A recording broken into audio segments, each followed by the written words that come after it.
You're listening to the home of cool, irreverent, and entertaining talk, right here on LA Talk Radio. You're listening to Answers for the Family with Allen-Cardoza and guest host Dr. Melody Fox, right here on LA Talk Radio. And welcome to another edition of Answers for the Family. I am your host today, psychologist Dr. Melody Fox. As each week we bring you guests that can inspire, educate, and entertain while bringing answers and options to raising children today and in our constantly changing future. Both Alan and I address issues such as locating your runaway teen, family crisis intervention, building self-esteem, dealing with addictions, being healthier in your family, and so much more. With each of us having over 30 years experience working with families in crisis, we have both been fortunate to meet and work with some of the top professionals in this field who are working to make this world a better place for all of us. And we will bring you some of these incredibly talented and caring people each week as we bring to you Answers for the Family. Now today we are going to be talking about the Purple Project. And our guest today is Chris Herron. Now, his story is just phenomenal anyway, but we'll talk more about him in just a moment. But Chris has struggled with substance abuse for much of his basketball career, and drug-free and alcohol-free since August 1st, 2008. Chris has refocused his life to put his sobriety and family above all else.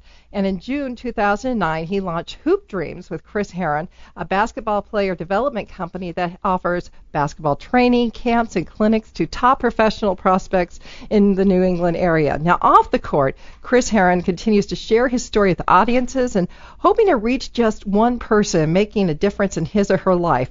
In inspiring presentation, he draws on his own history to convince audiences that it's never too late to follow your dreams and urges audience members to overcome their own setbacks and start making right choices. Now, the topic today is the Purple Project, Stand Up to Substance Abuse. And our guest today is Chris Herron. Welcome to Answers for the Family.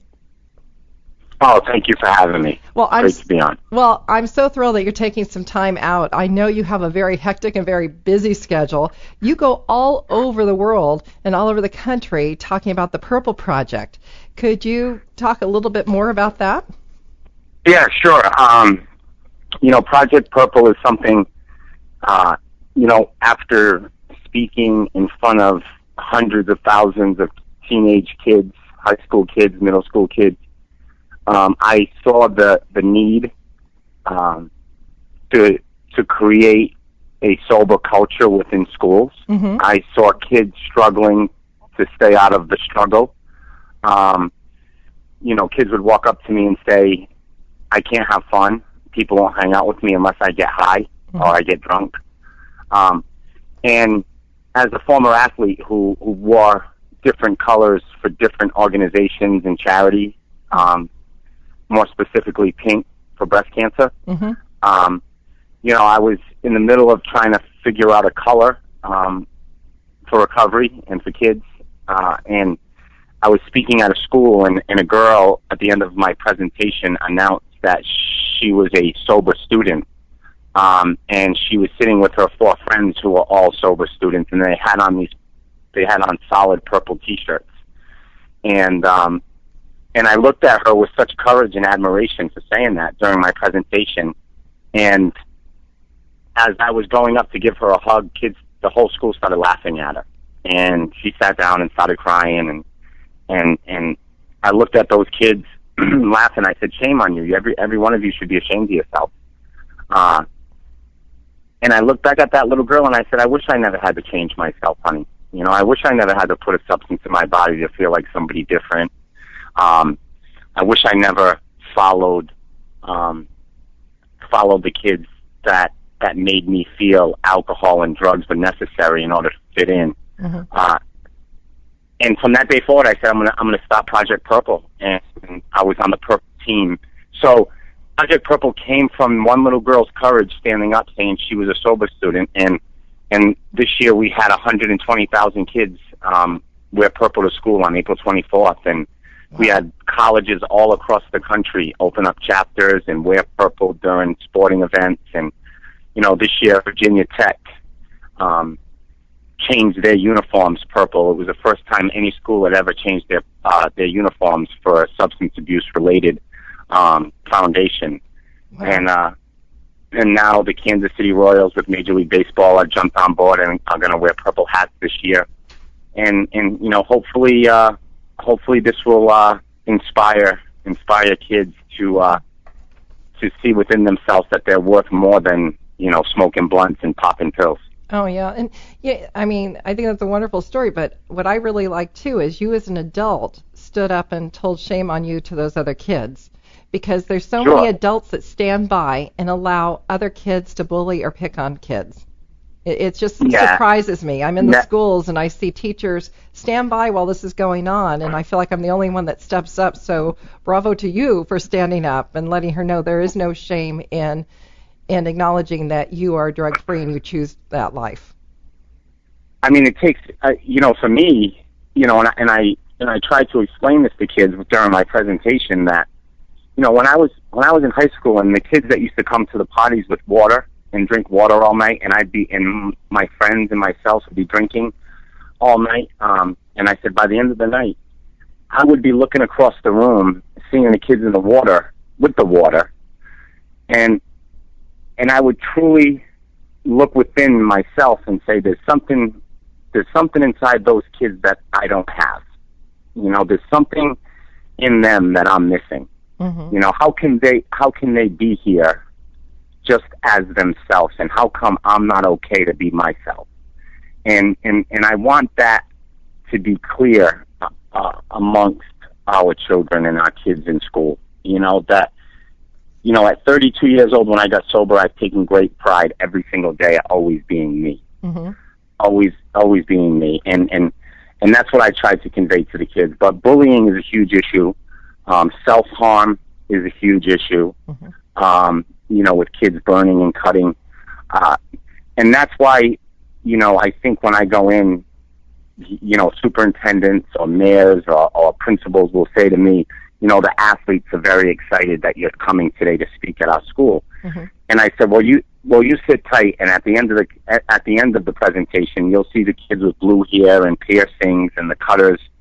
They'll be up front as well. And that's the beauty in this, because struggle.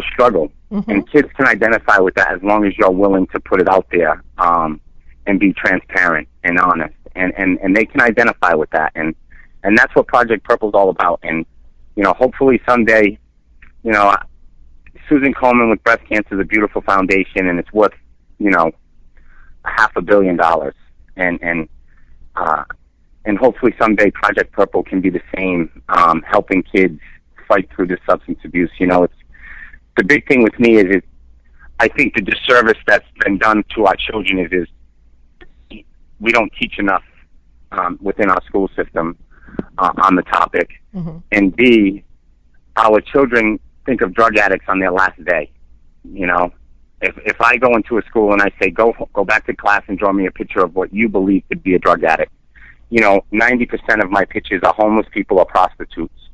You know, it's not kids with backpacks on. Mm-hmm. It's not professional athletes with uniforms. You know, our children think of drug addiction on the last day, at the worst moment. Mm-hmm. They need to understand that we all start off with backpacks, sitting in seats, listening to drug presentations.